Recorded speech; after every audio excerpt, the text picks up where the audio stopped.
অনেক শত হাজার রক্তের বিনিময়ে, প্রাণের বিনিময়ে এই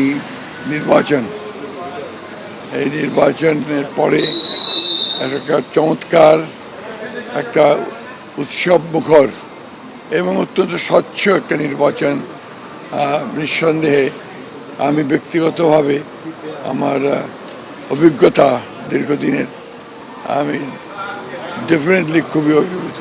ধারাবাহিকতা আমরা রাখতে পারি তাহলে গণতন্ত্রের ধারাবাহিকতাটা আমরা রক্ষা করতে পারব। সবচেয়ে বড় চ্যালেঞ্জ হচ্ছে অর্থনীতিকে সচল করা,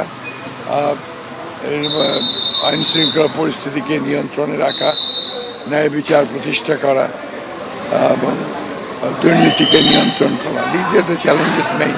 আওয়ামী লীগের ব্যাপারে তো পরিষ্কার যেটা আপনার সিদ্ধান্ত ইতিমধ্যে নিয়েইছে নির্বাচন কমিশন, তাদেরকে নিষিদ্ধ করেছে তাদের কার্যকলাপে।